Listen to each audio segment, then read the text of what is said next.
Stroke एक बहुत ही भयानक बीमारी है जिसमें ब्रेन को कुछ समय के लिए ऑक्सीजन या न्यूट्रिशन नहीं मिलने के कारण इसकी कोशिकाएं हमेशा के लिए मर जाती हैं, जिसकी वजह से पेशेंट का मुंह टेढ़ा हो सकता है, उसे खाने पीने में दिक्कत आ सकती है, उसके हाथ या पैर दोनों ही हमेशा के लिए कमजोर हो सकते हैं। ये भयानक बीमारी आजकल बहुत तेजी से बढ़ रही है।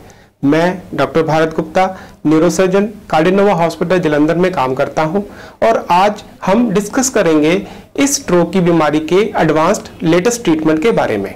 अनफॉर्चुनेटली अगर हमें स्ट्रोक हो जाता है जिसमें कि हमारा मुंह टेढ़ा हो सकता है या हमारा एक तरफ के हाथ या पैर में सुनपना हो सकता है या वो काम करना बंद कर सकता है, तो हमें इमीडिएटली डॉक्टर के पास जाकर अपना सीटी हेड कराना चाहिए।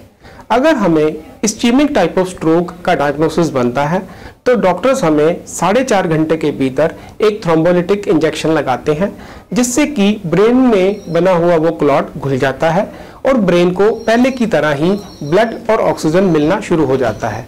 इससे हमारे ब्रेन के सेल्स में डेथ होने से बच जाते हैं और हम न्यूरोलॉजिकल डेफिसिट होने से बच जाते हैं।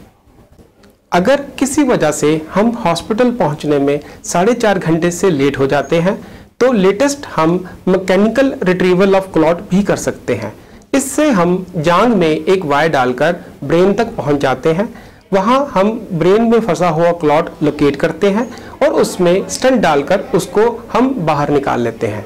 इससे ब्रेन में फिर पहले की तरह ही ब्लड का फ्लो बन जाता है और ब्रेन के सेल्स को फिर से ऑक्सीजन और ब्लड मिलना शुरू हो जाता है।